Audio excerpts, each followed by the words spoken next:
about to. Surprise! Hey everyone, it's me, your host with the most, Tim Petrov from the podcast. What's up? If you don't know me, because you're exclusively a Crunch Time listener, what's good? I'm Tim. I helped start this whole Brodo thing, and I am honored, to be honest, to be sharing a start sit with my man right here, Matt Ward, to my left or right, whichever way you're watching. To my real right and to my screen left. How are you, man? I'm good, bro. We just got out of a game, and shout out to everyone who's watching this afterwards as well. StreamYard said, make sure you're acknowledging the people who are going to watch this not live. No problem, StreamYard. I got you. So yeah, we just came back from a game we lost in heartbreaking fashion. There's no overtime in there's no overtime in my league right now in the regular season. In the playoffs, there's overtime. Oh, by the way, I'm talking about the football game that I played in. There's no overtime, so Tim's we an athlete. scored. Yeah. Oh, I try to be. I'm not really, trying to be. I'm 33. I'm definitely over the hill, but I'm still trying to stay active out there. And actually, Michael and Jason are nice. My brother Johnny is the quarterback. It's a good thing. But anyway, we scored to be down 1. And in this league, you don't kick extra points. You score extra points from the 5. And then if you go for 2, you go from the 15. And we're like, all right, let's go for 2. Let's go for the win. There's no overtime. We're not getting a tie. What is this bullshit? Right? So we go for the win, and the play is there. Johnny just kind of misreads and mistimes with the receiver. So the receiver's name is Max. He was coming around the back of the end zone, starting in the back corner and coming around, and Johnny saw him open on the back corner, so threw the ball a little early. He turned his head to the right. Johnny throws a little off to the left. Incomplete. We lost the game. So Devastating. and the play was there too, and we were talking so much shit to that team. And afterwards, the team came up to us and were like, "Yo, you guys are nice. Like, thanks for giving us a good game." And I appreciate that. Respect to that team. If you happen to be watching right now, respect to you guys. I like guys who can like talk shit during the game and then just after the game be like, "Yo, it's part of the deal." For me, it's part of the deal, man. Like, one of the reasons I love talking shit I love playing football is because I love to talk shit. That's 99% of the reason I play football.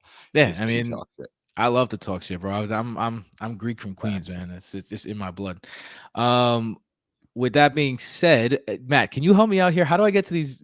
Can I see comments? Is it comments from YouTube when I see this? Yeah, right? it should be right on the right. We don't have anybody coming in yet, I guess. We got two people at the moment, but hey, 2 people are people. Thank you for coming by, and do you have the comment? Tim's new to hosting live. Do you have the comment section pulled up on your? I hope so. Some destination. Yeah. It says comments. Yeah, it says comments. All right, we're out here. Let's comment on some football. See, we got more people. See, people are coming. We just patience, sir. Patience.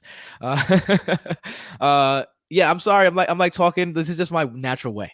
This is just my natural way of being. I'm the host on the podcast, and I'm sorry for taking over here. But I know if you were just signing in and expecting to see a beautiful Mexican on your screen, I'm sorry, you get a slightly okay Greek. All right, maybe a 6. Get a 6. Maybe I'm looking fresh right now. I just got a haircut, so maybe you can push me up to a 7 today. I'm no cast, that's for sure. But we are going to come at you with the your start sit questions. Guaranteed to get every start sit question in. But we got to start with some big news because we didn't get a chance to talk about it. We recorded on Thursday before the big trade happened, and that trade is, of course, CMC. As what up, Joe? Hitting us with our first question. My boy Joe. It's CMC related. I have a little bit of a hot take on this one. Matt, how are you feeling about this CMC deal, man? Like, what this is the running back landscape has just been completely shaken up. There are at least 4 to 5 different starters, at least 4 to 5 different starters that are currently starting right now than there were last week. And that's insanity. But with that being said, let's talk about CMC, the biggest one. What are your feelings about him going to San Francisco? Like, on Twitter, it's a cesspool. So there's people trying to say things that are contrarian just for likes and stuff. So you don't know who to trust and who to believe. I saw some crazy stuff out there. Where do you land on this? I mean, I think it's a good trade for both sides. In all honesty, it's one of those rare situations where Panthers can kind of actually get what they needed out of that, where there's if they land in the wrong spot or need to package some stuff up, obviously they need a quarterback. So good for them to get some more draft capital. Certainly shakes up the market considering what Amari Cooper and stuff we're going for in the offseason. So, trades in season are clearly a little more expensive. I like the landing spot. I don't think that you could imagine a better coaching system or a better landing spot for CMC. I think the thing that's probably being most overlooked is he's not going to get an 88% opportunity share and 99% of the team's volume. It's definitely going to be a bit more of a trickle down touch system. It's really hard to tell where Shanahan is going to allocate targets and touches throughout week to week. So for CMC, the thing is you have to trust that every single one of his opportunities are going to be optimized. And I think that's true in that offense. And he's definitely going to see, maybe Deebo Samuel gets hurt a little bit. Ayuk gets hurt a little bit.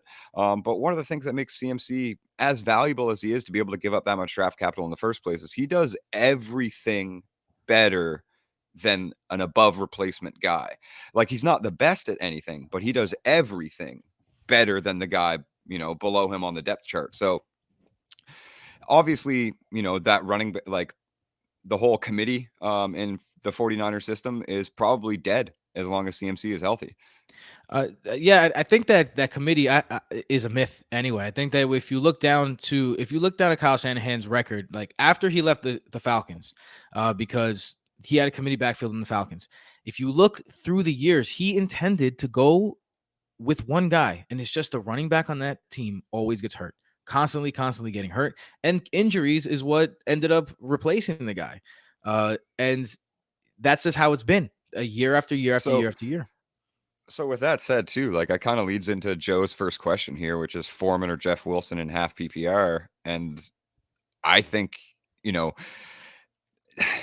CMC is probably going to be on a snap count. Jeff Wilson's still going to have some optimized touches, but with CMC gone, that Panthers backfield is not something I'm interested in at all. I'm not starting either one of those guys. First of all, Dominic, shout out. What's up? Joe said he loves a single back, but the smart play would be 60-40 CMC Mitchell. I mean, I think you're going to see somewhere along those lines. I would say about 60 to 65% McCaffrey, but that's a whole workload in this day and age. So I'm not afraid of 35%. But it's 20% down of what he was having in Carolina.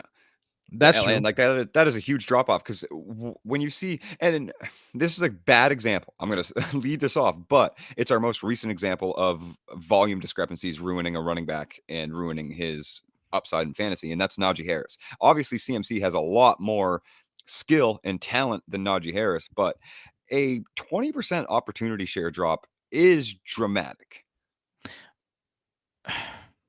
Yes. Okay. I don't think there's any guarantee that there is one, though. I will say that, because I think that if you can't guarantee that there's a drop off, and the touches are so much more valuable, as you said, in the San Francisco system.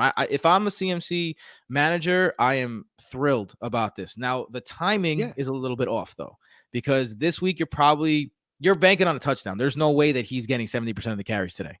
I think we're going to get to the Jeff Wilson or Foreman. I'm going to get to the Jeff Wilson Foreman question in the roundabout here, but I don't think there's any way that Jeff Wilson isn't on the field for at least 50% and getting maybe 50% or more of the touches in the backfield this week. That's what I would bet on if I was a betting man. So I think Jeff Wilson, is a sneaky play. I would play him over Foreman. I don't think that you have to. CMC arrived on Friday, bro. Like, he arrived on Friday. Yeah. That's 2 days. But it's also CMC. Yes, yes, but it's also one of the more complicated run schemes in the league, and it's the most complex. I mean, other than Miami, because the same system's there. And there's no reason to rush the guy, because they have a big game next week, which is a bad matchup next week, and then they have a bye. So the next 3 weeks for Christian McCaffrey are not looking great, and it is what it is. But I think the long-term aspect for CMC is I'm loving this. I actually think this is a fantastic move. I think that when you put one of the best running backs ever into a system of one of the best run schemes ever, then only good things happen there. And I think that you saw a guy like Freeman, I forget his first name for some reason, Devonta Freeman, who was the running back for Kyle Shanahan in Atlanta, and he kind of had the same size as Christian McCaffrey, but he wasn't as He wasn't as talented, obviously, as Christian McCaffrey, one of the best ever. So I think put him in that kind of system, and you're just going to see things happen. And for today, I would start the guy. No, I would start Jeff Wilson over Foreman. That's Yeah, my opinion. I'd start Panthers Jeff Wilson. backfield. I mean, it's going to be a committee between Hubbard and Foreman, and they're already have the lowest red zone opportunity in the league. So they're like that. That's just a terrible. PJ Walker starting again. The O line's banged up. Like not a great matchup. The Buccaneers. So yeah, all of that just makes me. I'm much more willing to start Jeff Wilson this week than weeks down the road, especially with Mitchell probably coming back after that bye as well. I think Foreman is one of those guys where it sucks that he wasn't able to be on waivers, because I feel like someone would have overpaid waivers for Christian McCaffrey. I mean, not Christian McCaffrey, for Devontae Foreman. He's a good guy to add. You should add him. So he's a starting running back in the NFL. You should add him. But I mean, is he going to be a playable guy for most? I'm not trying to bank on that offense right now, and that team that knows that they're just like tanking. Like, okay, you traded away Christian McCaffrey. We have a plan here. You know what I mean? And the plan is not long term. And you not traded to away win Robbie games. Anderson, right? And you just fired the head coach. Like the locker room morale, like no one's in there trying to getting up, and you have PJ Walker. Maybe when Sam Darnold gets back, Sam Darnold has been the quarterback for Le'Veon Bell when he had that RB12 season. So that has happened before, but he's not Le'Veon Bell. I don't know. Yeah, I would start Jeff Wilson in that matchup. All right. Dominic says Pacheco or Kenyon Drake, half-point PPR. This is probably the most popular question I saw on Twitter. This exact scenario was probably the most popular question that I saw on Twitter this morning. What are your thoughts, bro? I mean, I still think it's a committee in Kansas City, even if they're going to let him take the first touch. Pacheco's been third in the pecking order in the snap share. Jerick McKinnon's actually leading the team in snap share and routes run. And so I don't think his route as the pass catching back is going anywhere. Pacheco's probably going to take. Obviously, CMC's upside was routed in those early touchdown swings in the first place. He was the biggest and most obvious sell high if you could get on it when you could. Now that window's closed, like for sure. Even with another big touchdown upside game from CEH, if Pacheco is named the starter and has switched his spots on the depth chart, and Jerick McKinnon is second on the depth chart, like there's just perceived value doesn't have to equal production. And that's actually something in the chat Joe and I were talking about just yesterday. So in the situation of starting, I kind of like Kenyon Drake here. I like the matchup. I don't think Gus Edwards is going to have a huge role coming back in his first game. We saw Kenyon Drake take a 75% opportunity share with 12 carries for over 100 yards as soon as J.K. Dobbins, unfortunately, went down with knee soreness and will now have to have an arthroscopic surgery on that knee. So I kind of like Drake here. I like Drake in the matchup a little more than Pacheco in his first pseudo start. I do still think it's going to be a similar snap allocation with maybe Pacheco getting above, that 40% mark for the first time this season. I'm with you 100%, bro. I'm actually really glad to hear that take from you, because it's exactly what I'm thinking. It's like, this is still the Chiefs offense, ladies and gentlemen. I don't know what you're expecting here. I don't know. So Isaiah Pacheco is now on the depth chart as number one now. Do you think that that's going to make the running back position valuable in Kansas City? He has a more of a chance now to run a touchdown in. I think you should view it this way too, is how did you feel about CEH when he was named the starter, but was only getting a 40% snap share and less than 40% opportunity share and was, scoring a few touchdowns? Like, how did you feel about that? Because I honestly don't necessarily think that there's that big of a talent gap between CEH and anybody on that depth chart as far as running backs go. I've never been high on CEH and still continue not to be. So I don't think the talent gap between them is that big. So how did you feel about CEH when he was, not scoring those touchdowns? And I think that's how you feel about. Exactly. With less receiving upside. With 100% less receiving. And I think that's how you should feel about Pacheco in that offense, is the same thing. He's just named the starter. They didn't say he's going to get a, 80% workload or CEH doesn't have a role anymore or Jerick McKinnon isn't the pass catcher. Like, none of that was said. They just said he's going to be on the field first. So I don't know. It's definitely something that I think should be the most monitored usage share, which is something I do every week, but should be the most monitored usage share across the NFL, is Kansas City's backfield this weekend. 100%. And I mean, for me, I know this doesn't have to do with the start sit question, but personally, the first thing I did when I found out about this news was, yes, I added Pacheco where I could, because you have to add You a should. starting running back, but I also added Jerick McKinnon where I could. I You think should. that the one person who's guaranteed now to have looks is Jerick McKinnon, because he's It's a clearly read been the between the guy. lines situation. Right, right. So now Jerick McKinnon is all of a sudden much like, unless they moved the depth chart all the way down, like Pacheco just jumped both of them, and CEH is going to be the pass catching back. There's no reason to think that's the case. So I'm adding some Jerick McKinnon too. I think that he's Yep. not a bad ad. All right, let's Because get he's the on only to one that stayed like stagnant there, and that role is good.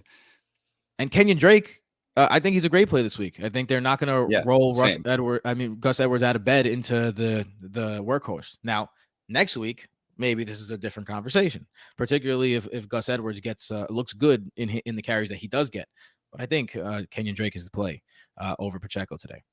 All right, let's go to the next one. Charles Kearney, good morning. Yes, happy week 7. Glad for you to be here. Thank you so much for being here. We really appreciate your attention and time. I got start 2 full PPR: Damian Harris, AJ Dillon, Kenyon Drake, and Foreman. All right. Damian Harris, AJ Dillon, Kenyon Drake, Mr. Foreman. How are we feeling about? You got to start 2 of these guys in a full PPR, which should be mentioned. None of them are. Yeah, but none of them are catching passes. Maybe possibly AJ Dillon a few. So extra 3 points or so. But yeah, what say you, Matt? Because I'm leaning one way, and I'm leaning to 2 guys pretty heavily personally. I mean, I like doing process of elimination when it's always more than one option. So I'm eliminating Foreman from that list, and I'm kind of eliminating Damian Harris, and those 2 are pretty easy for me. And I know Harris is expected to play again on Monday, but also before he got hurt, and I had tweeted about it, and it was kind of the breakout week of Ramondre. But before he'd even got hurt, the only discrepancy that separated a like workhorse workload for Stevenson was that Harris had 10 carries, but he was like dominating him in target share and in snap share and in routes run and like in 2-minute drills and in goal line situations and just everything. The only thing that was lower is like they would give Harris more carries on, first and second down. But I don't know that Harris is going to be able to take that role back after what Ramondre has done over the past couple weeks. So I'm fading him in his first game back for sure until I see that, okay, we're just going to, fully let that swing of momentum that Ramondre had leading up to his takeover go away. And if we never know with Belichick, so that very well could happen. So like I might eat my words on that. But yeah, AJ Dillon and Kenyon Drake here. I think I'm not loving that Green Bay Packers backfield and the nasty split and how things have been shaken out kind of unpredictably, and neither one of them having high production. But I like AJ Dillon more than Damian Harris, and definitely Kenyon Drake more than Damian Harris this week too. I'm 100% with you on this one. I'm glad to see we're agreeing so far, because I will say Matt continues to amaze me on how high of a percentage this dude shoots. This guy's the Steph Curry of fantasy football. He's been shooting. Yeah, like, he's been making right calls. If you're not here, you're missing out. I come every morning and listen.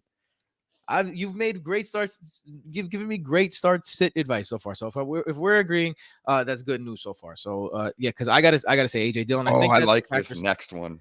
I think that the Packers, all right. I think the Packers have a little bit of a breakout this week. I think that me too. It's coming, and I think it's coming this week against a team that's reeling right now. Their starting quarterback is injured. Their defense has not been good. I feel like there's going to be a lot of opportunity for Green Bay to score. I love in 2 different leagues, people dropped Aaron Rodgers. I said, thank you very much. I will be taking him and starting him in my quarterback spot this week against Washington. It was a great matchup. And I also love Kenyon Drake here because he's better. It's a better matchup than Deontay Foreman's matchup. And you don't know what's going on with Foreman yet. It could be we're just assuming it's Foreman. It could be a split between him and Chuba. It could be. It will be. Yeah, so you're assuming it's Foreman, and it's just his game scripts are not looking good for anything. You're hoping for a touchdown. A touchdown will save you. Now, all these predictions can all be like. You could still he could still be a bad option and get 2 touchdowns. You know what I mean? So there's never, that's why there's all this parity in fantasy football. But the smart play, I think, is going with the volume, and I think the volume lies in Kenyon Drake and in AJ Dillon, and the matchups lie there as well. All right, you want to get into this great question next? Betting Yeah, question. yeah. This from I Nick. love What it. up, Nick? How you doing, bro? Oh, we're getting. Oh, I gotta get through these questions a A little couple quicker. betting questions. Yeah. Yeah, Roll yeah. through All them. right, my bad. All right. All right. You're good, man. Betting I love it. question. Do we like Zeke over 65.5 or Pollard over 37.5 this morning versus Detroit? This is rushing yards only, right? Not all purpose. Yeah. I mean, if it's all purpose, I take both. If it's rushing, I like Pollard's over for sure. Not as common in Zeke's, but yeah, I would honestly smash Pollard's over rushing this morning. I like I both mean, of them. I did. You did, yeah. I'm starting Tony Pollard over Cortland Sutton. The line was lower than that, so smart money I think is moving towards Pollard's over this morning. Yeah, I like Tony Pollard. He was my sleeper this week. He was my tier breaker up, and yeah, I like Tony Pollard this week. I think I'd bet over on both of them. The Detroit defense is just I'm not horrible. mad at that. Yeah. I just feel a little less confident about Zeke over 65.5 for some reason. Oh, Joe. Yeah, that's very interesting, Joe. Vegas Yeah. has CMC at 34.5. I would probably take the over on that. And then there's no Jeff Wilson on the books. So that's pretty interesting. Yeah. I mean, it's not encouraging for me telling you to start Wilson, but I'm still starting Wilson over Foreman. Like that's how if Foreman's rushing overs on the books, it's probably 28 yards. Like big facts. Alec Pierce or Brian Robinson, PPR flex. Interesting. Kenny McDuff, what's good? We haven't said hi to you yet. What's good, Kenny? How you doing, man? I hope everything's my boy. good. I'm just kidding. We're all boys. Yeah. My boy Blue. You know what? Yeah, my boy Blue. And speaking of Blue, I kind of like Alec Pierce here. I kind of do. I'm not super high on Brian Robinson. Never have been. What saved him was last week's touchdown.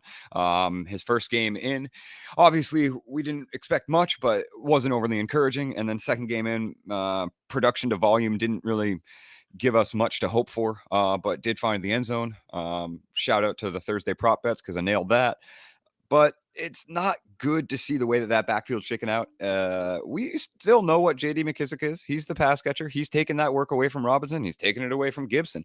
Gibson's still getting, 4 carries and exploding and looking like a little bit more of a talented back. If Rivera ever gives his head a shake, you might see Brian Robinson's opportunities from 14 carries that give him 59 yards and that possible touchdown drop down to 10, and it'd be a 3-way split in the backfield. That could happen at any moment. I in PPR too, with the role that Pierce has had, and we kind of saw like Paris Campbell take a weird opportunity share that he hasn't held. He's been a big decoy, second on the team in snaps and routes run, but 4th on the team in targets.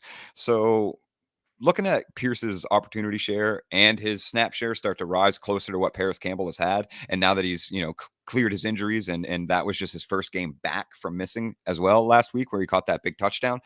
I like Alec Pierce in this situation. I think you could see 8 targets, 6 catches, 66 yards, probably a touchdown. Yeah. In a PPR, I'd take Alec Pierce. If it was half PPR, I'd take Brian Robinson. I'm not as down on Brian Robinson this week as Matt is. I think that he has a capability of being a low-end RB2. I have him ranked at RB25 right now. So I do think that there's some points in his future this week, especially if he gets the work that he does. But Matt is right. There's definitely he's a volume play. So you don't know what you're getting out of him. So and if he doesn't get the volume, he could shit your team. In PPR, Alec Pierce is going to get the looks, and I'm going to go with the volume there with Alec Pierce. Hanson De La Garza, what's good, bro? Nice to see you.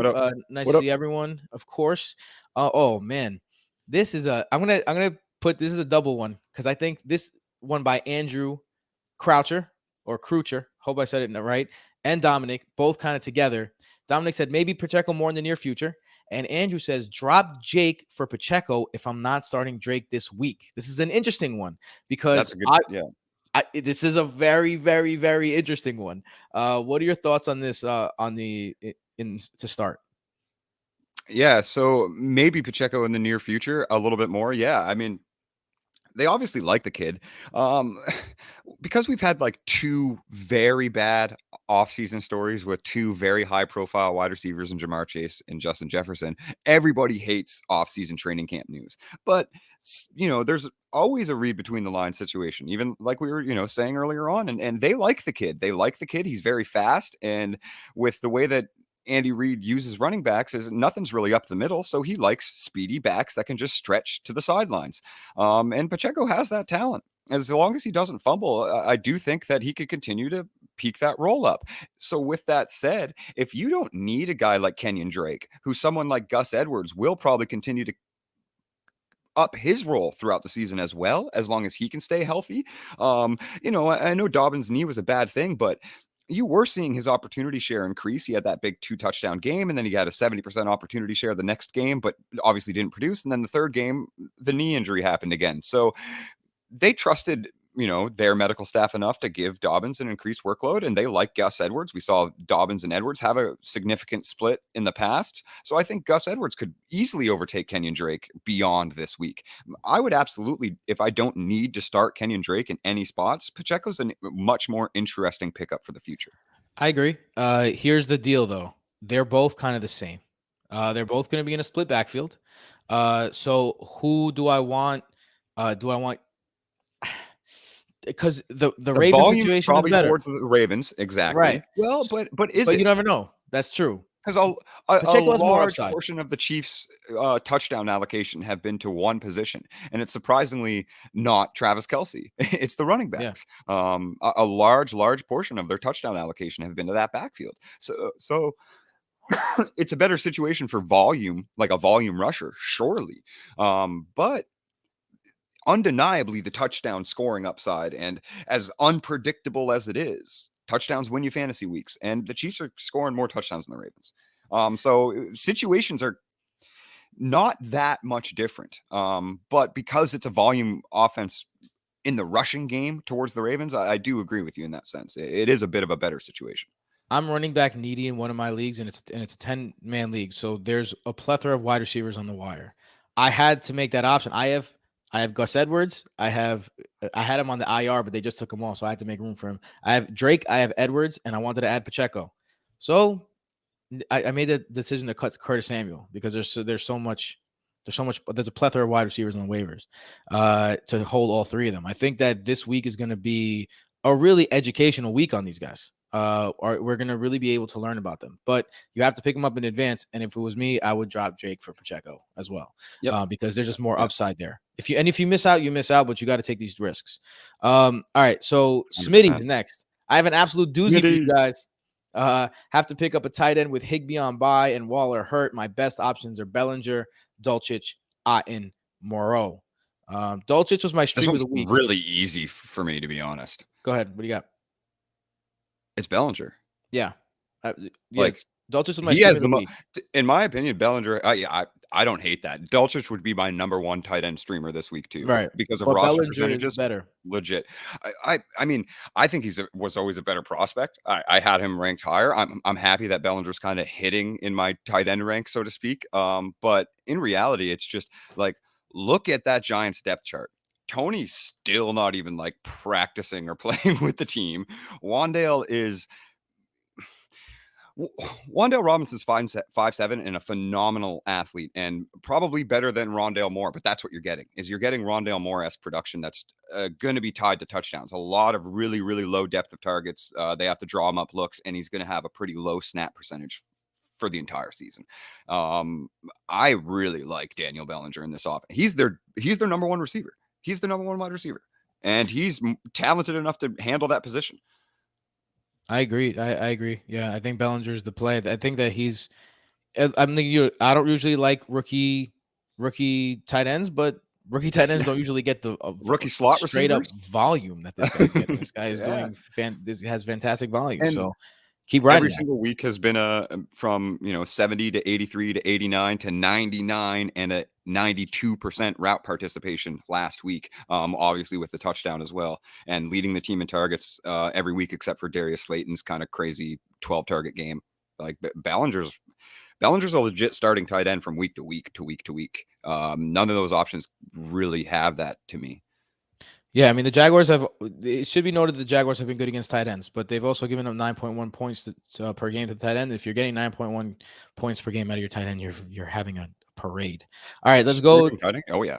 Yeah. Let's go to Charles Kearney. Flex situation is rough. Full PPR. Need to fill 2 spots. Currently, I have Damian Harris and JD McKissick. Could sub Sony Michel, Corey Davis, or Josh Reynolds. Full PPR. This is the low one, so you got to make good calls here. What are you thinking? Josh Reynolds. Yeah, I think Josh Reynolds is a super good play Yep. here. Yeah, same. With DJ spots, Chark though. still out. Yeah. Well, Josh Reynolds is the easy one to put in. DJ Chark still out, so I'll mention the segue into the other receiver that's still out. Elijah Moore's not playing. Yep. Robert Saleh's holding Elijah Moore out of the game, and he said it's not for a punishment reason. His exact quote is, "I don't think it's fair to ask the kid to play in his current mental state." So like that alone is kind of fucked up. But in reality, man, it's you're going to start Corey Davis. He's leading the team in targets with Zach Wilson back. Garrett Wilson and Elijah have both kind of just been running go routes as wind sprint specialists, which is absolutely unnecessary, but also it is the way that Robert Saleh thinks that offense needs to run to win them games. Zach Wilson attempting less than 25 passes, Breece Hall becoming the new RB1 in Dynasty and taking over a true 3-down workload and opportunity share and massive amount of targets and touchdown upside. That offense is going to run through Breece. Zach's just got to manage games, and that means bad news for the wide receivers that aren't Corey Davis, because it appears from every sample size that we've ever seen Zach Wilson play in that he likes Corey Davis the most. Yep, I think that Corey Davis and Josh Reynolds are my leans here. I think JD McKissick, there's a chance that he has a good game, but there's no guarantee. Damian Harris, we already mentioned, staying away from him. I just, by the way, it's funny, I'm subbing both of those guys. Sorry. Yeah, put on the question. I just learned how to put the question on the bottom as well. So sorry about my. I didn't even, bro. I forgot you weren't even. I should have mentioned that. That's my bad. This is my show. I should have clearly not Cass. All right, and so yeah, Corey Davis, Josh Reynolds. I also think the Jets.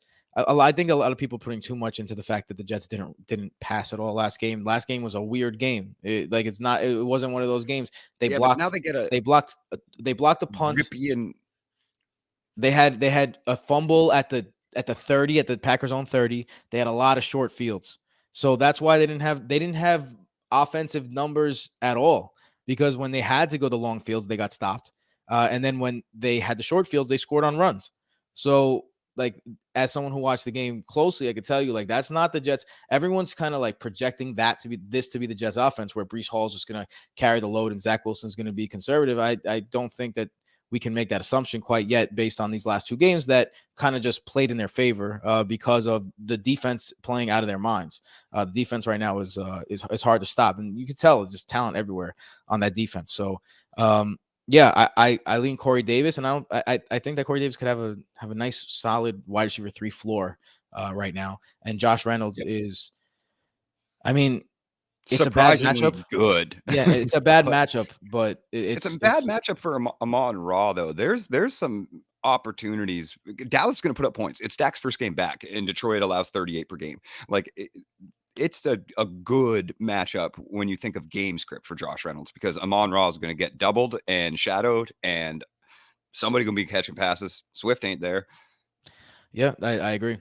All right, Jake from IT. What's good, Jake? How you doing, bro? With JK out to start either Hunt or Jamal Williams. Jamal Williams, even in the worst matchup possible, just based on volume alone for me right now, it's Jamal Williams. If they end up inside of the 5-yard line, that offensive line is essentially guaranteeing Williams a touchdown because of how fucking good it is. Yeah, especially I mean, unless DeAndre Swift plays. If DeAndre Swift plays, then I'm leaning Hunt. DeAndre's not playing. Oh, that news has dropped officially. Yeah. Okay, great. Saleh's going to hold him out because as far as I've seen, Saleh is projecting to, not Saleh. Dan Campbell is projecting to hold him out. I will say, Matt, you come up with your like alternative names. Saleh is an interesting one. Saleh. It's Salah. Salah.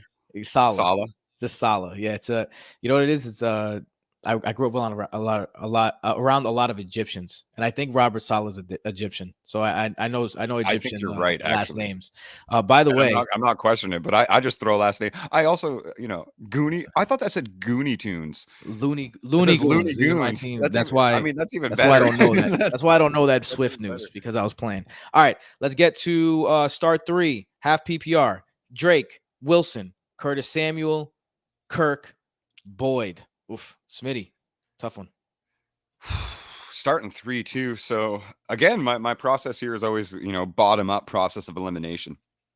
I think I am going to bench Tyler Boyd in this situation. I'm starting Christian Kirk and Curtis Samuel. Yeah. I think I'm going to start Kirk, Samuel, Drake. Yeah. Okay. Kirk, Samuel. Tell me you disagree, because I know that the Curtis Samuel draws a pretty difficult matchup in the Packers defense. Yes. Christian Kirk draws a better one, but we also really like Kenyon Drake this week. We've kind of established that throughout the episode. So those are the three that I'm leaning though. I think that's the safe place, and I agree with you. If I'm feeling dangerous, I'm starting Drake for sure, and I'm starting Kirk for sure. I'm definitely not starting Boyd. So it's Drake, Kirk, and then you got Wilson, Samuel. Samuel's been shitty. It's a bad matchup. It's not like you're playing this really high floor. If you're feeling dangerous, I think Jeff Wilson until we find out that CMC is going to be the guy completely. He got there on Friday, man. He got there on Friday. Like, Jeff Wilson's going to get work, and he might get work at the goal line. You don't know that. You don't know that CMC. To assume that the work that CMC is going to get is going to be at the goal line I think is a bad assumption to make. I think a lot of people are making an assumption about an offense where we don't know how he's going to be deployed. Yeah. So if you are feeling dangerous, Jeff Wilson. If you're feeling safe, Curtis Samuel is obviously going to play. There's a world where Jeff Wilson gets you 0. I'm betting against that, but that's got to be on you. So I think that, I mean the safe play is Samuel, but I would lean Wilson if it was me. I'd start Wilson over him. Next, Trey. What's good, Trey? Thoughts on CMC? Like, would you bench him? No, I'm starting him in one of my leagues, so I don't have another option. I just think he drops more down to an RB2 than the top 6 option that he's been. I still think, again, we kind of prefaced it, but I still think the optimized touches that Kyle Shanahan will plan on giving him, if it's anywhere in the 10 to 12 touches range, I think he's absolutely worth a viable flex, RB 23, 22 ish. Yeah. Right now, I have him ranked as RB, I think 26, so just outside of the top. So he's playable in my books as well. Let's go to the next question. Joe, what's up, Hermano? I love it. Joe? Trey says, I dropped Drake for Pacheco. We ride. Yeah, I think that's good game theory. Yeah, me too. We're riding with you, homie. Hopefully that works out. Let's go to flex full PPR. Terry, London, Drake. Should have listened to Matt and Roll with Eno on Thursday. I was a week early on Eno, but it's always Eno week for me. I rolled out Eno last Thursday, but flex full PPR. Terry, London, Drake. You got to pick one of them. Who are you picking? I know this is going to be like pretty. I don't even think that this is more of a gut thing. Actually, there's always one psych ward gut call on these things, and I missed on Zeke one week for Jeff Wilson. So the gut calls are less efficient than the actual process. I want to start Drake London here. I think the matchup might, the matchup favors Kenyon Drake. I want to start Drake London. That's literally where my gut's going. I know the process is Kenyon Drake. Terry McLaurin has a pretty difficult, matchup again, Packers defense. But he's also not been getting the wide receiver 1 opportunity share. Curtis Samuel has been, even with his little bit of decline in production, it's still the Curtis Samuel target show. So, man, Arthur Smith's going to have to pass the ball eventually. And I think, teams are still putting up points on Atlanta. I like Drake London, man. I like a 30% target share.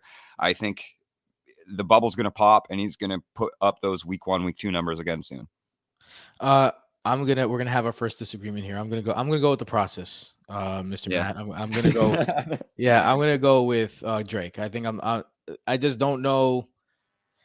There's just not enough volume for London. There's not enough volume for Terry, and the Drake gets a matchup that's fantastic. And I'm actually going to do some shit right here. What? Oh, we out here. Fire. This is true matchup rank, of course, our exclusive stat. And as you could see, the running back position has been a good matchup against the Browns, fifth best, and the Browns have been giving up the most fantasy points over average on the ground. The most fantasy points over average on the ground, and that's where Kenyon Drake is going to be doing his So eating. smash that today. rushing over. So I think that I think that I'm going to go with Drake, and I'm going to have a nice time with Drake. I also like Lamar Hey, Jackson. I want to go forefront and say I know what the process says. I got a gut feeling about London this week. That's the psych ward gut. Trey, my thoughts on keeping Drake exactly. I'd rather have a starting Yeah. offensive one a bench top. Yeah, for sure, bro. Yeah, it's just the upside play of it. Especially if you just don't need Kenyon Drake, there will be more of an allocation towards Gus Edwards as long as he stays healthy. Big freaking won't says, gentlemen, good morning. Pacheco is on the wire. And should I pick him up over guys like Herbert, Madison, or White? In that particular situation, Oh, that's Big Will, bro. That's Big Will. What's good, Big Will? I said it was Big Will. Big Will, what's good? In this situation, in all honesty, I think you've got 3 equal value handcuffs. I think Herbert, Madison, and White, when the starter in front of them goes down, are essentially like locked and loaded, top 15 options from a week-to-week basis if they are the, number one running back in that offense, sans Fournette, Montgomery, and Dalvin Cook. With that said, the lowest level of those options is probably the only one that we haven't seen do it, which is my favorite of those options, but it's Rachaad White in that situation. I can separate redraft from dynasty values at this point in my fantasy career. So I do kind of think Rachaad is the droppable one in that situation for a starting running back on Kansas City's offense. I have an issue dropping any of these guys for him if I'm in a good running back situation. If I'm in a terrible running back situation and I need a starter today and for next week and I don't have anyone to cover 2 bye weeks or something like that, then I drop Rachaad White. But I think that both of these guys might have better long-term outlooks than all three of these guys than Pacheco. Like if Leonard Fournette goes down, Rachaad legit has like RB1 CMC kind of yes. up. Yeah, 100%. His explosive talent in that offense and how they're just going to scheme him like targets and easy run looks, because Rashaad's not really like a, break through people's faces tackler. He's just a really explosive runner and phenomenal receiver. So his upside, we know Madison's RB1. We know Herbert, every over 16 points per game when he's better than Montgomery. So yeah, those options are really tough to drop for Pacheco. But if you need the starter, I do think Rachaad has the toughest outlook to opportunity. Agree. The Herbert and Madison are at least getting looks in the offense. I mean, White is getting some looks in the offense. I don't know. Not what we projected though. Not like he had a 19% snap share last week. Yeah. I mean, he's real bad. Herbert and Madison are actually part of the offense. They're trying to get him in. I see him on the field a lot. I mean, not a lot, but I see him on the field. It's just I don't know. They are trying. They're actively trying, and they're talking about that on the beat reports as well. Like, but the Bucs like him. There's just Lenny's not breaking down. You know what I mean? The motors are still running with Lenny, and like, why not? Why not keep your running back that you have on a 4-year contract healthy? Yeah. I think we went over this. I don't know if you were here, Big Will, but just to reiterate about Pacheco, just because he's number 1 in the depth chart does not make him a workhorse and does not mean a lot changes. And I think that's what scares me the most. Yes. Is because do I want a backup running back for like that is a starter, quotes unquote. You know what I mean? Like right, it's still a 3-headed. It's still a 3-headed committee at the end of the day. And I mean, one of the things that I kind of said, to reiterate it a bit, is like, how did you feel about CEH when he was number 1 on the depth chart and not scoring touchdowns? That's kind of how you should feel about Pacheco. I love it. Trey, that's right. Get risky. Got to get risky for the biscuit. Greg or Bellinger long term? I like Belly more. Yeah, Bellinger. I mean, here's why. Because Dulcich might get the volume that Bellinger gets now. So you might get Dulcich, although I will say I like him as a streamer this week. If you noticed, backup quarterbacks love to go to their tight end. It's a safety blanket. And this is a guy who's been playing on the second team until this week. He's been playing with the second team. Dulcich, he hasn't been a starter. I mean, he was injured, but he hasn't been a starter. So when those guys kind of build chemistry, I guess he's injured, so you can't really talk about that. But when those guys usually build chemistry like that. So that's something that is a trend in fantasy football. All right. Charles Kearney. What up, Charles? Could I call you Charlie? Charles? Let me know in the chat. Another flex. 1 PPR. Start 1. Gibson. Nope. McKissick, Corey Davis, or Dotson, assuming Davis, based on my last question. I think that is it. Jahan's not playing. Yeah. So Jahan's not playing, and Gibson's not playing, not because of an injury. He's just not playing. He's just not playing. He's in the doghouse. He is chained Corey up. Davis is the answer. With one of those spike collars from from what's his name? That was like I gotta stop cursing. Stop cursing. Yeah, the YouTube algo is going to break us down. But that was a quote like from one of my previous articles. It was like, Antonio Gibson isn't playing, not because of injury, but because Ron Rivera hates him. Yeah, exactly. Shout out to all you guys that are in the chat right now and watching. We appreciate all your time, and we will get to every question. Oh, we're gonna get to every question. That's the crunch time guarantee. So I have yeah, for sure. Every single question. Let's get into the next one. Chasen. What's good, Chasen? Chasen Steez. I love it. Chasen Steez. Pacheco or Kareem Hunt? How you feeling here? I want you to go with this one first. You're the Hunt guy. I mean, I am the Hunt. I'm known as the Hunt guy because I thought look, I never, Kareem Hunt is a good RB2, but he's a phenomenal player. I acknowledge that he is boom or bust, and he's going to be either touchdown or bust. Now, last week was such a bust that I think people are underrating him a bit. Baltimore has not been a super hard matchup against the running back, as I pull up their exact numbers here so I could share the screen and that everyone could see. Against the receiving running back in particular, they're 22nd, which is, it's bottom third, but it's barely bottom third. So they're just a regular offense against the run, and the Browns have been punishing defenses on the ground. Kareem Hunt was completely taken out of the game last week, and as we predicted, as was Chubb, though. As was Chubb, exactly. So Belichick is if Belichick's good at anything as a coach, and I mean he's good at more than one thing, but if he's good at anything, he's taken away the top option. Yeah, exactly. That's what he's guaranteed to do that. And so as I said, defensive points over average. Running backs, rushing, like I said, not a great matchup. But the receiving running back, 7.4 points per game. That's where the money's getting made. Yeah, that's where the money's getting made, and that's where Hunt makes his money in this offense. Nick Chubb does not catch passes. He fucks around sometimes and catches some passes, but he's not a pass catcher. So here, I just don't know what Pacheco's bringing right now. So here, I'm definitely going to say I'm leaning Kareem Hunt over Isaiah Pacheco. How are you feeling about that? I'm kind of with you on it, to be honest. But I think it's a easy enough coin flip that it's kind of like what you're doing is you're going to chase touchdowns with both of them. Yeah. And not that I like playing the, over under, like, oh, this game's got this many points. But I do think that the touchdown upside, again, we were talking about it earlier with the Baltimore offense and kind of, how with the Drake and Pacheco situation, I think it's kind of similar. I think the Kansas City is going to score more touchdowns than the Browns. So Pacheco has definitely a little bit more of a dice roll upside. But Kareem Hunt's receiving floor makes him a bit of a safer option here. Yeah, totally agree. No reason to keep talking about that one. Let's move on. The Muth or Schultz, full PPR. This is an interesting one. Oh man, my sweater's over here. That's not a good look.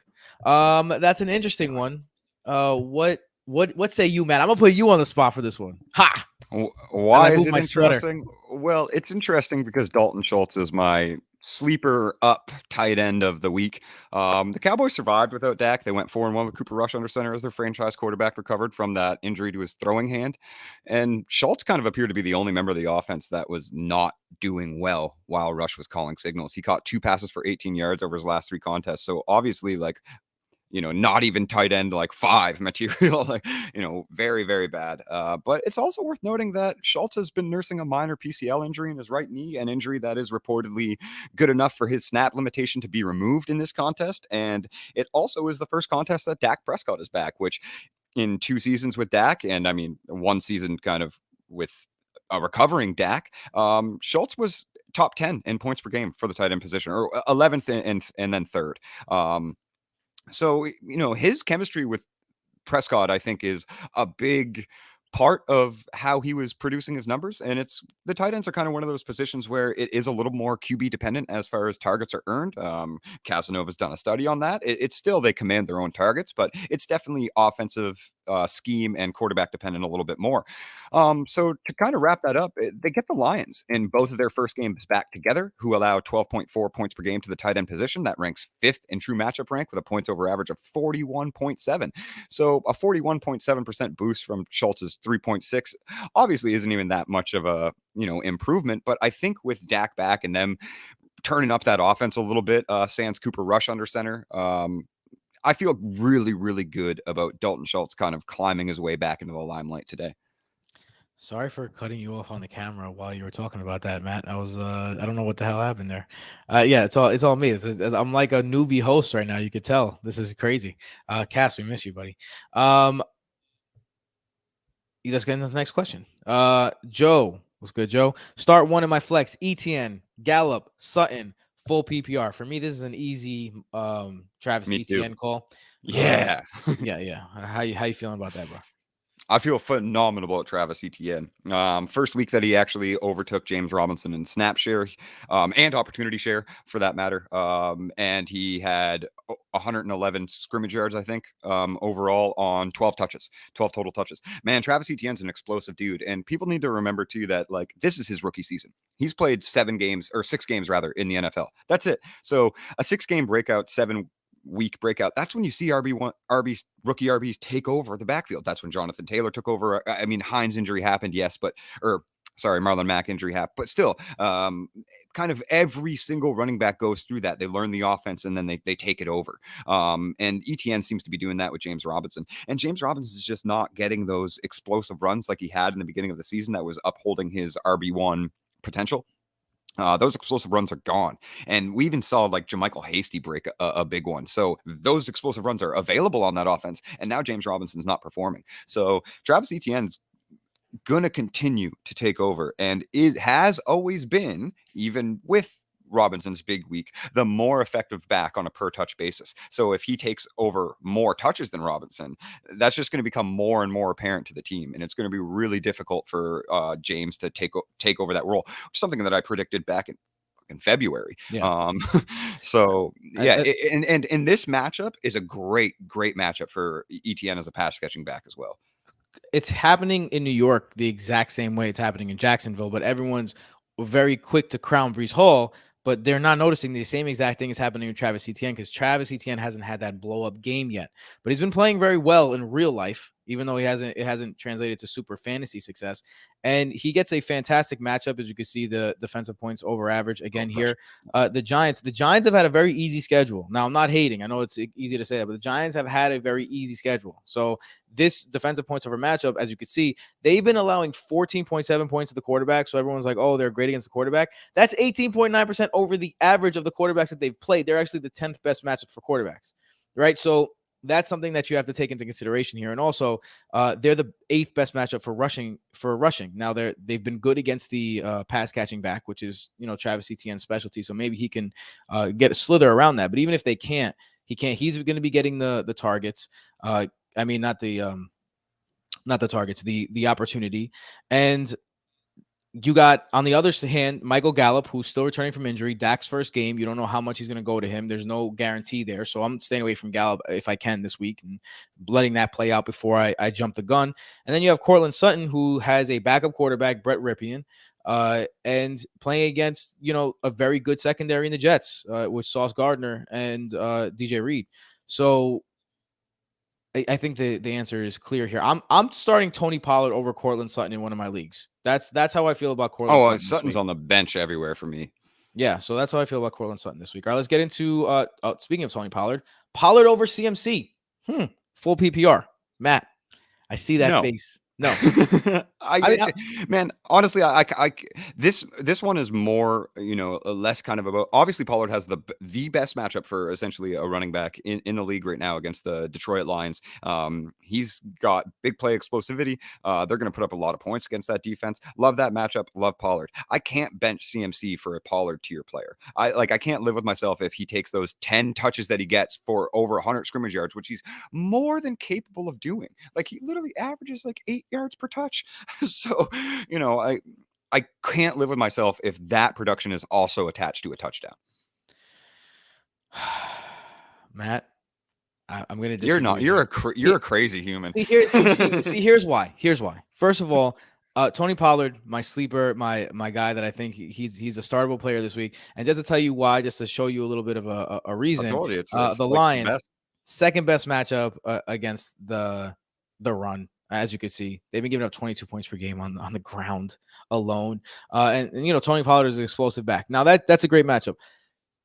This is a gut thing because we don't know what's going to happen with CMC because this has not ever happened before. There's never been a superstar. 2 days.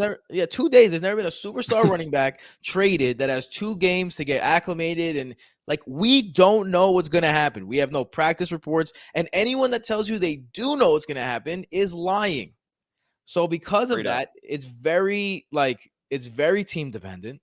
But with that being said, I just think Tony Pollard is going to do it. I can't live with myself in this situation if CMC, because 10 touches, I guarantee you. We say we don't know. I guarantee he gets 10 touches. Okay, and it's like I can't live with myself in that situation if those 10 touches are attached to a touchdown. Yeah, I get it. I get straight that. That's honestly it's honestly a good one. I don't know. That's a good point. This is pressure packed, man. Crunch time. It's fun. It's better it's much less stressful as a listener. All right. Smitty said, "Love it. Thanks, boys. Fantasy football gets more fun." It is more fun. It is way more fun. This is when you actually have to manage. This no more luck. Yeah, no more luck. No more luck. Half PPR, start 2. Cooks, Godwin, Deontay Johnson, Drake London. Now this is high level stuff right here. So we're starting to, we're sitting to, good receiver core. How are you feeling about this, Matt? Starting Godwin. Godwin's in my top 15 this week. So starting Godwin for sure. I mean, you got to. Carolina defense, he's the number 1 receiver. The more that he is back in that offense again, the more him and Brady are just, peppering each other. No, but the more Brady's peppering him with targets. So I love it. I love that matchup. Godwin's a must-start player everywhere for me this week. I think I'm leaning Brandon Cooks. Is that crazy? And I had a gut feeling about London earlier, but Cooks is still in my top. I got to check real quick. I think I've got him top 18 right now.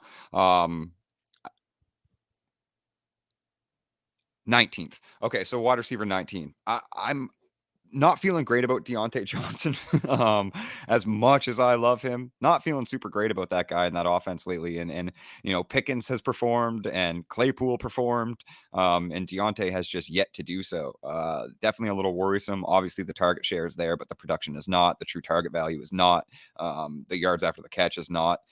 So I like Brandon Cooks in a matchup that we know the Texans are going to have to up their passing volume.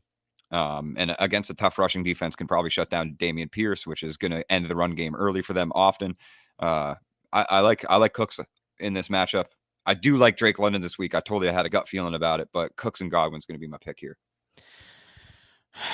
I think in PPR, I'm leaning. I think Godwin is. I have Godwin ranked as my wide receiver 11 this week. I think Godwin goes ham. I just said goes ham. Oh my god, I love it. I just showed my age that's right there. Fire. Just showed my age. That album's not that old. Yes, it is, bro. It's just that we're old, so we think that it's not that old, bro. All right, so where was I? Yeah, I think Godwin is the play here. I have Deontay Johnson at wide receiver 19 in PPR right now, and Brandon Cooks is wide receiver 24. Although I do think that the possibility we basically have those two switched. The possibility the possibility of Brandon Cooks outscoring Deontay Johnson is palpable. Like it's not that far. If we I bet you if we went on the Broto app, it would be actually, you know what? I am going to do the Broto app. I'm going to get that up on the Why screen. don't we do that? Screen share on the Broto app. Duh. So while I'm doing that, because I cannot do 100 things at one time, let alone 2 things at one time, I'm going to look at the matchup for, who am I looking up the matchup for? Deontay Johnson and Brandon Cooks. So Deontay Johnson, Brandon Cooks. Let's get into Big Will's question, and then we're going to go back to that question. From my question before, did a 0 running back method and Singletary is on a bye? I started Eno on Thursday, but White is my other RB2 over the ones that they mentioned. Okay, so then in that situation, this is the Pacheco situation. Pacheco, yeah. Let's go. I do kind of think Pacheco there. Yep. Alejandro. What's good, Alejandro? Alejandro. I just heard that song again the other day. Gino, Garoppolo, Tannehill this week. I have a hot take on this one. I really like one of these guys. You go, Matt. You're next. I do too. And his name's Ryan Tannehill. Hey, let's fucking go. Yeah. 100%. I actually, the exact move that I did in Scott Fishbowl was bench Gino for Tannehill. Nice. And then I had, I mean, it's not like the greatest matchup for either of them, but I mean, I certainly think that Tennessee's matchup is definitely better. And Tannehill's coming off the bye. I like that, but it's also a product of the Seahawks offense is now a Kenny Walker show. As soon as Penny went down, and I mean, they were running the ball a lot anyway, and Gino was kind of just the most accurate and efficient quarterback in the league. A little bit of that dissipated last week. If that regression continues, it's not the best, obviously, for his fantasy upside. And Tannehill's been quietly producing. He's QB 15 in points per game on the season, has just kind of yet to break through that QB1 territory, but has not really fallen outside of the high-end QB2 territory either, just been steadily average. I like the matchup against Indy, and I don't love Seattle's matchup. It's definitely a bit of a tougher passing game for Gino. So yeah, I mean, Tandy's the guy that I'm going with here. Yeah, I like it. Going back to the last thing here, let's add this to the stream. Here's the Broto app, the way that it looks on the computer. So it's damn close. And it's very, very close. DeAndre, look, average rank 64, average rank 65.5.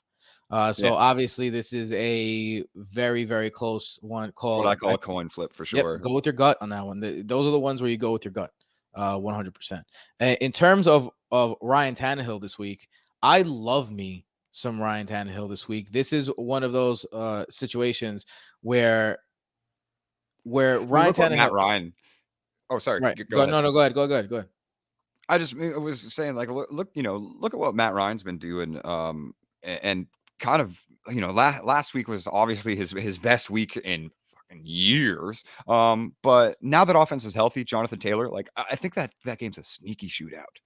I'm going to end up clipping this and putting it online. So I'm just going to shout out the fact that it's 11:32, and so that everyone knows, because I'm about to make a call on Mr. Ryan Tannehill using the tool on the Broto app. I love the stream of Ryan Tannehill this week because your apps are going to tell you that the Colts are the 18th best matchup against quarterbacks. In actuality, they're giving up over almost 50% over average to the quarterbacks. That's the second best matchup in the entire league. Also, if we're going to put that out there, what do we got here? Rushing 404, the fourth best matchup in the entire league. And who runs the ball? It is Mr. Ryan Tannehill. So I am all about it. Ryan Tannehill. Santiago Casanova says, are the 2022 Jets the 2021 Bengals? Oh, Mr. Santiago Casanova, he knows how to get to my heart. I wrote a story about on the website, and the title of that story was "Are the Jets the 2022 Bengals? How they can draft their way to a big time offense?" And my advice was to draft Garrett Wilson and Breece Hall, and they did, and here we are. Little shout out to me. Oh man, bro, we can go on Tinder.xyz. Bro, why are we here and not on Tinderhot.com .xyz? Like, what are we doing here? All right, Yo, bro, you made it when you got the bots in the comments. That's all I'm saying. That's a fact, though. Alejandro, full PPR, Kirk or London. What you got? New York Giants are a really, really difficult defense against the pass, man. I already have a gut feeling about London. I'm going to go Drake London here. All right. The London love continues. Christian Kirk is, I think, the Christian safer Kirk's play. also fallen off the cliff, though, a He little has. bit. He has. He has. He has. I'm gonna go Christian Kirk regardless on this one. Personally, I think it's a close call. Alejandro, you got a split room. You might have to flip a coin on this one. Close call. All right, Schultz or Bellinger? I'm gonna go with Schultz. Bellinger.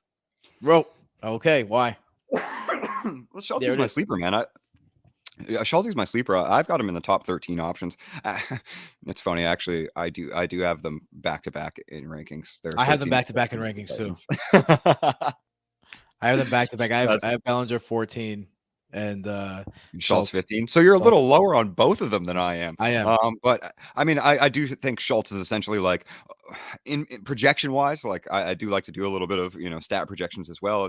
I bet on the games. So projection wise, I do literally have Schultz like one catch for 8 yards away from tight end 1 territory. And yes, that's low end tight end 1 territory, but add a touchdown if that catches in the end zone.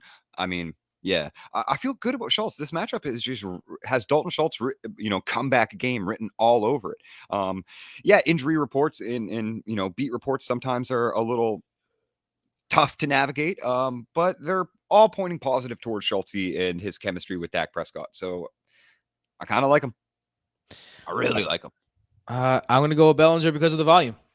It's I don't hate it, and I mean I know where the app is going to lean because I had this question a little earlier this morning. The app does lean Bellinger. I know the algo's there, but that's kind of where our sleeper article comes in. Is it's a little bit of it's all of the Brodo stats and processes and tools that we have, plus the inner analysis of kind of picking a off the cuff player. 100%. You gotta go with your guy. If you think it's a Schultz breakout day, you gotta go with Schultz. But I think just because it's the smarter play, maybe doesn't mean it's the better one, right? Just if the numbers point that way, doesn't always make it the smart play. It's the NFL. It's unpredictable. That's why fantasy football is so fun. 100%. Now let's get into again. Alejandro says Ingram, Otten, or Moreau. Ingram. I think I'm going Foster. Yeah. Okay. I'm cool with that. Waller's out. Or Bellinger. Okay. I'm gonna go Bellinger at that point. Yep. There we go. Alejandro throwing in the multi tight end options for us. Yeah, I Bellinger slightly over Moreau and Ingram. Otten the last option. I think all of them have decent upside though this week. I got a trade proposal. I have Olave. They're giving me Josh Reynolds and Goddard. No. Would you do? Keeping Olave? No way. Nope. No shot. 100%. It's worth mentioning too that Olave is currently the wide receiver 10 overall, not in points per game, overall, and he missed a game. Yeah, like that kid's just balling at a different level, and they're getting them the ball. They're and it doesn't matter who the quarterback is. And By the way, he's always open. I don't know if you listen to the podcast as we get, Matt, but Andrew Dalton, fantasy viable player. Andy Dalton, he's over the hill. Andrew Dalton, that's a weekly play. All right, let's get into this has Jameis impression with 400 yards for 4 touchdowns and 3 interceptions. In fantasy, it all counts, baby. That's 30 points. I loved it. 35. 35, yeah. Pickens, London, and Garrett Wilson. Gross choices. Which two are you starting?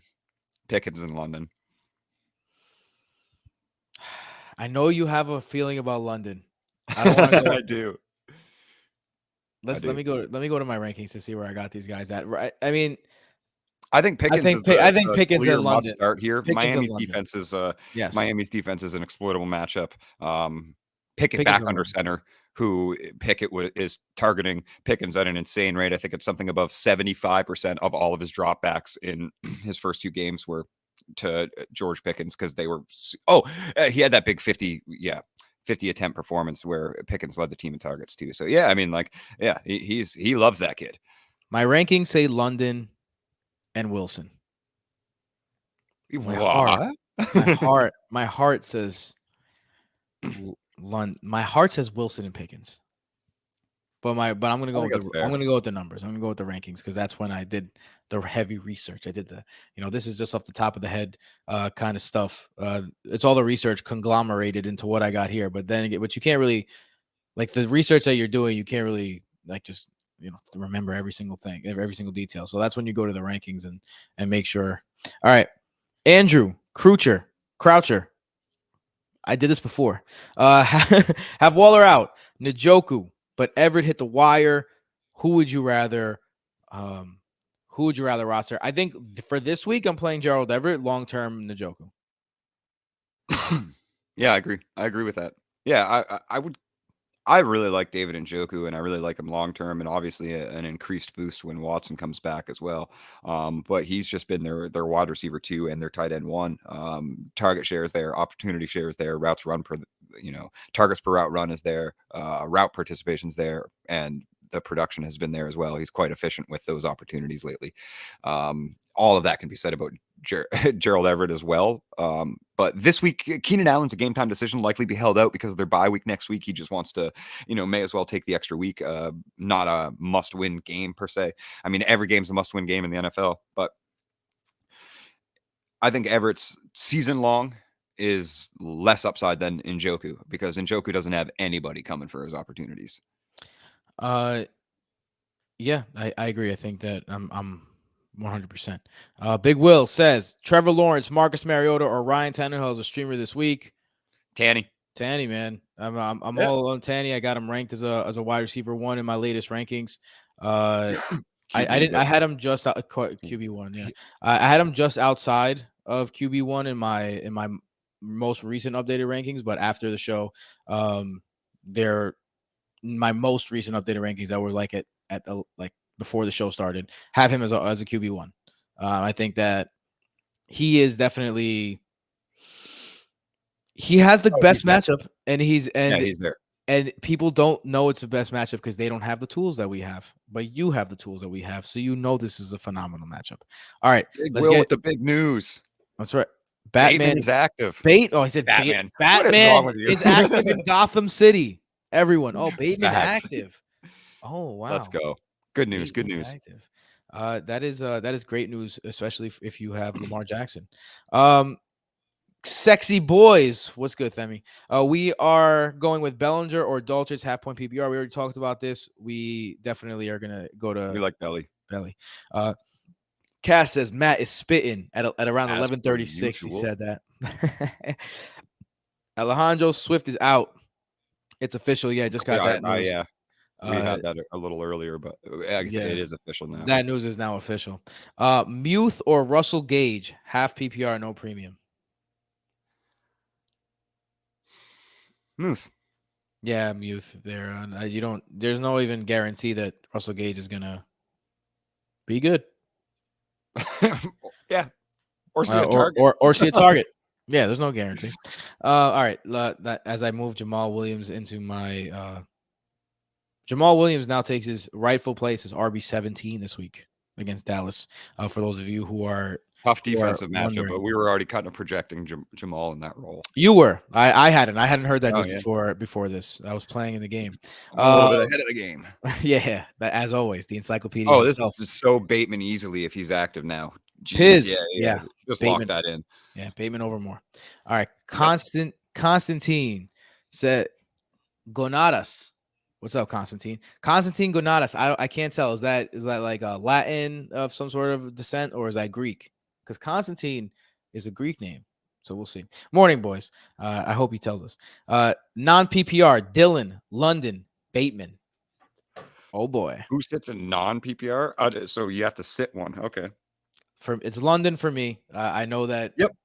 Yeah, for you too. Having it be a standard. Yeah, a standard. I always kind of favor the running back. Not that I'm super high on Dylan, but definitely favor to the running back because if you're expecting similar yardage, which you probably are, right? Like London and Dylan, what, like 65, 70 scrimmage yards each? But obviously I was attaching receptions to London in those PPR questions. So a little favor to Dylan there, and then Bateman over London now that he's active. That's not difficult because he was practicing limitedly, but just hadn't been cleared, I guess, to play.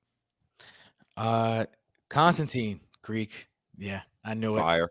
The Greek blood in the house. Kalimera Calimera, brother. All right, so we ran up a little end of the questions. We got to everyone's questions so far. If you got questions still coming, please give it to me. I got a question for you, Matt. This is a question that I would have put in the chat otherwise. I have a start-sit decision to make. I have Tyler Lockett and his hamstring news versus Kareem Hunt for my flex. Probably should have started both, but I started Rondale Moore, and he got me the dud because goddamn Cliff fucking Kingsbury keeps putting him on the outside. He's 5'7". What are you doing? Put him in the freaking slot where he belongs. He's a supercharged Christian Kirk. And as soon as Marquise went down, Cliff was just like, speed? Like idiot. Yeah. Robbie can run wind sprints to open up the offense. You don't need Rondale out there doing that. So what would you do, man? Hunt or Lockett? I mean, the hamstring news obviously isn't encouraging, but if he's trending towards playing, I like Tyler Lockett a little bit more in this situation. I have that too. That might come into strategy one. I probably should have, checked this even before. Okay, Seattle's got the 125 game. So you actually do have to make that decision like before the 10 o'clock kickoffs. Yeah. I'm talking Pacific time. Yes, I got that. Yeah. So I would. It's tough to know that you're lock it in. Not knowing if he's actually going to play, obviously, but considering it's the mid slate, you still have a bunch of pivot options. So yeah. I'm trying to put Bateman. I'm trying to put Bateman here and fixing my rankings because people need my rankings to make their lineup decisions, and that's so much things to do at the same time. All right, Santiago Casanova, what's good, Cass? We trust him, Elgo? No. No. We're not. No, I mean, yes and no. I do think that he's going to receive a higher allocation of opportunities than he did in that game that made no sense with his 3 carries. But I'm not really trusting anybody in that backfield. And Constantine brings up that I have a good feeling about London. Yeah, but those are also attached to receptions. So when you take away the point premium that you're getting from receptions, like 65 to 70 scrimmage yards from AJ Dillon in half PPR is worth less than 65-70 scrimmage yards from Drake London in half PPR, with both of them having similar unpredictable touchdown upside, because London is attached to 7 receptions on those yards, where AJ Dillon got 2 receptions and 9 carries. So in a standard league, when you're removing the premium of receptions, they're close enough that you want to err to the side of running backs because the yardage total is so similar. And obviously running backs score more touchdowns than wide receivers do. Yeah. I have a problem trusting anyone in that backfield. At the moment, personally, I'm not into no Melgo, and then on the London part, like you said, it's all about the touches, Constantine, no doubt, but you got to say Efkaristo, bro. Come on, we're talking bro language here. Efkaristo, like Barakalo, right? I don't know much Greek. I'm not gonna lie, I'm not a Greek speaker, but I know those words. So Matt, let's talk about the sleeper and bust article for a minute. And you mentioned that you mentioned some of your sleepers already, but who's one sleeper that you would really want the people to know about? A sleeper that you really have a good feeling about this week and are really like the way I feel about Ryan Tannehill. How you feeling about other guys? I mean, Tannehill is one of my top what up, Mike? QB sleepers, top QB. Mike. Oh, what Mike wants Reynolds. Josh. Mike asked me this question I think maybe even 2 weeks ago, and I aired on the side of Renfro's first return game and was very wrong. Knowing that Chark's not in the lineup, knowing that Swift's not in the lineup, knowing that Hawkinson's unreliable and that Amon-Ra is going to get shadow and double coverage, I do still like Josh Reynolds, even though it's a very difficult matchup. Michael, is it full PPR or is it half PPR? I know Michael tends to play half PPR, so I'm guessing. Oh yeah, half PPR. Half. Dude, honestly, versus Houston without Waller. Yeah. Without Waller, very important caveat there. Definitely, I'm not gonna lie. Definitely forgot about that, even though I just answered a Foster Moreau question. Yeah. I'm glad that you didn't listen to me, Mike. Yeah, Michael flexing kind of like, I'm just gonna flex and say that I didn't listen to you and I got it right. Like, thanks, Mike. Thanks for coming through and telling us about how we were wrong. Thanks, Mike. You're a real great guy. It was his birthday yesterday. Shout out to Michael. But 27 years another, young. oh, yeah, I forgot. Yeah, the twins, 27 young. What beautiful 27 years humans. young. Yeah, Just beautiful, identical humans. right? Actually, fraternal. Yeah, they're not quite No, identical. so they're mirror twins. Interesting thing is that they look alike, but it's like they're mirror images of each other. In fact, Michael's a lefty, Jason's a righty. They're like actually mirror What? images of each other. Yeah. That's fucking Yeah, wild. very very rare I didn't phenomenon. know that. But they were born in two separate sacks. So they're Whoa. So they're fraternal. actually fire. So they're That fraternal. is, But they are they're identical. miracles. They're basically identical. So yeah, pretty cool. Pretty Uh, cool there. I wanted to. So you were asking about sleepers, and Yes, and sir. Sorry. And so we got no, this I didn't twin mean to talk. interrupt. But one guy that I think is underrated, and I didn't go too deep into writing about him in this article, but I do kind of think that Kenny Pickett has some sneaky upside this week. His rushing floor is pretty decent. Miami is a good matchup for quarterbacks, and Tua's back. That offense is going to put up some numbers. Obviously, Tyreek Hill and Jalen Waddle are just walking touchdowns waiting to happen. But I really think that Kenny Pickett, and they allowed him to up his volume in a way that they would never allow Trubisky to do. They would rather run the ball into the ground and let the clock go disappear in a losing effort than let Trubisky attempt 50 passes a game. But they have that leash on Kenny wide open because they just want the kid to develop. Miami's not a super scary defense against secondaries. Obviously, they have, Javon, and he can shadow, but they're not a ball hawking defense. They don't create a lot of turnovers. They don't put a ton of pressure on the quarterback. They're in the bottom third for quarterback pressures in the league. So I think Kenny Pickett has a low key, QB 15, 16. Especially in 2 QB leagues, like I'm smashing that start button. But there's a lot of guys that I think you can feel pretty good about starting him over with lesser matchups, even in 1 QB streamer leagues. It's not the worst. Yeah, it's not the worst play. I like Kenny. From what I've seen from Kenny Pickett, I like him more than I thought I was gonna like him. He looks like I think he's just an underlooked guy, especially because the beats were projecting Trubisky to start up until yesterday. I just think he's the overlooked, and that's what sleepers and streamers are all about, right? Like he's probably still kicking around. And if you have one of those questions that is like Mariota or, yeah, I'd start Kenny Pickett over Marcus Mariota this week. really, huh? Yeah, probably. Yeah, yeah.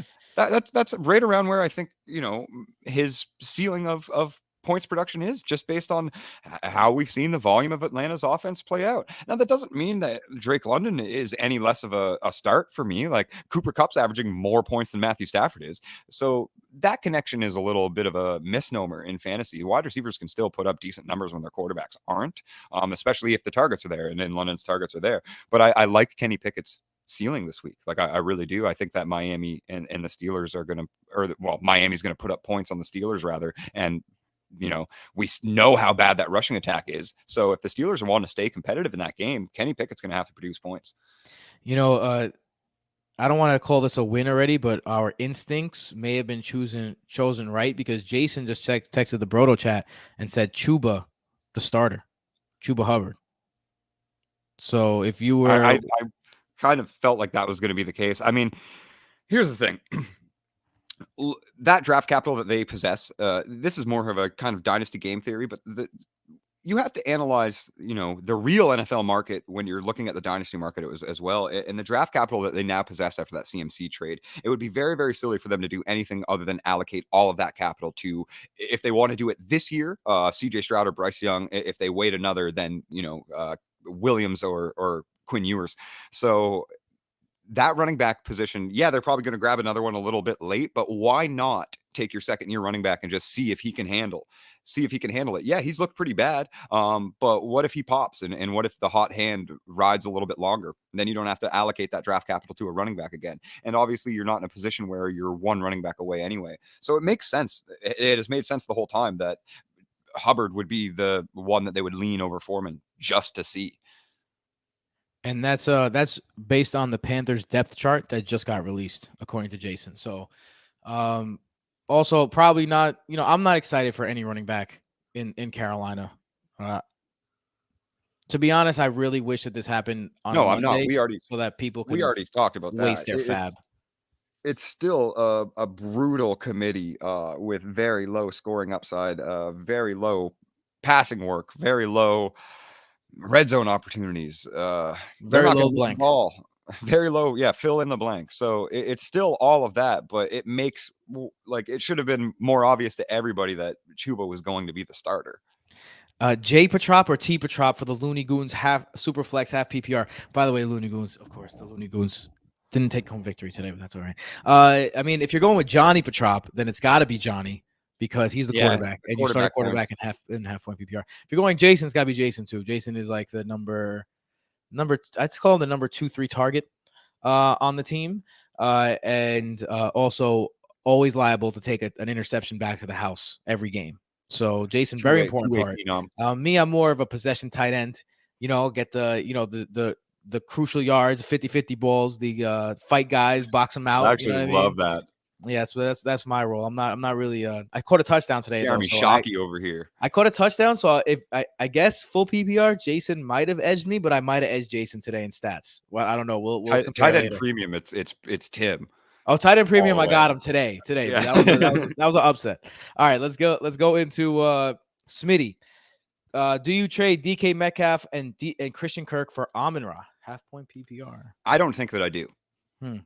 Tell him. That would depend on a depth situation. If you're not starting Christian Kirk and he's just hanging around on your bench, see that's even it. I don't have DK and Amon-Ra that far apart for rest of season rankings. So you're just giving up a viable depth piece if somebody goes, even if Christian Kirk is not in your starting lineup at any given point because you have such good wide receiver depth. It's kind of one of those positions like, what if one of those wide receivers go down? Well, boom, now Christian Kirk, wide receiver 1 for Jacksonville, guaranteed. Yeah, he's not performed well lately, but those opportunities are guaranteed and that role is guaranteed. And the scoring has been there in the past, and we'll probably have a few more boom weeks before the season ends. So giving up that type of depth and that type of scoring for a player that puts up similar numbers is just a no-go for me. I would do that trade in Dynasty probably. It's a lot closer, I think, than people are willing to admit with Amon-Ra's streak and his age and just, the bucket that he fits into for players that have put up that target share over that amount of games. Yeah. So I think that's closer, but I still would edge Christian Kirk and DK Metcalf because of production side currently, even in Dynasty. I think I think that one's closer than people are willing to admit is what I'm trying to say. I think it's also, I would keep DK and Christian. I mean, I would say Amon-Ra was my sleeper preseason. I was on the bandwagon. I have him in my home league.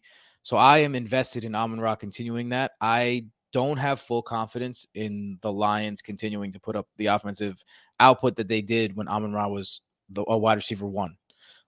Now I'm projecting this week that they bounce back a little bit because Amon-Ra is back and put on a little bit of a better show. But no Swift as well. It was a big time problem. And you can't the Lions aren't on that upper echelon where it's like, all right, this guy gets hurt, this guy gets hurt, this guy gets hurt, and the offense can maintain. So as they get guys back, as they get Amon-Ra back, DJ Chark is now in the IR, but he never played a real role on the team anyway. I think Josh Reynolds might just be a better player than him, in my opinion. And then, when DeAndre Swift gets back, that's a whole different offense than it is without those guys. Jameson Williams when he gets added to the roster. So can Amon-Ra keep up that pace on a team that's very not succinct roles too? Like it's not like Jamo's coming for his slot snaps, right? No, like they are very succinct roles, but I think everything that you said is 100% correct. Yeah, we got 2 minutes left. Let's finish this off. That was my feelings too. Yep. And then finally, do you think Kirk comes back as an easier projected schedule second half of the season? I think it's impossible. I do think there's a bounce back. Yeah, it's impossible. He's getting impossible. He doesn't and bounce back to wide receiver 1 territory. I think it's impossible he gets back there. I think that we've seen the best Christian Kirk that we've seen, but I think also in terms of just being a solid wide receiver 2 every week, he's the main guy, in that offense. So he's going to get his looks. The question, but he's just not as he's a better getting all the looks guy than Darnell Mooney is. You know what I mean? But he's a volume play. He's going to get the volume. Yes. You're going to bank on volume, and long term, I bank on volume rather than anything else. You know what Christian Kirk reminds me of, in all honesty, and I think you could actually, from a historical perspective, even project this into the future. Christian Kirk reminds me a lot of Tyler Boyd before they got Jamar or T Higgins, because T Higgins came first. Nice. But it reminds me a lot of, Tyler Boyd before Higgins came. It is a volume play, and the production is absolutely there, but never wide receiver one consistent territory. Always, wide receiver 15, 16 points per game at his peak. And that's still a very valuable thing to have in fantasy. Michael, of course, we like jazz. Kind of fucking person doesn't like jazz. Of All course. right, we got 30 seconds left on this broadcast. We hope we helped. We hope we brought you some. That really goes fast when you're on this side of the mic, dude. I'm telling you, that goes fast, man. But yeah, 20 seconds left. I need to get out of here because I am currently. Let's see where I'm at. I'm gonna open up this app. I'm currently on like my 18th hour of fasting right now, and I am starving. I just played a football game. I'm trying to get some food in me. I wonder what that SOS feature on the app says. Download the Fantasy Football by Brodo app. Download the Fantasy Football by Brodo app. Eat some breakfast, Matt. What are you gonna eat for breakfast today? Did you have breakfast yet? No. It's early. I don't know. I'm probably gonna make some hash browns and an egg sandwich.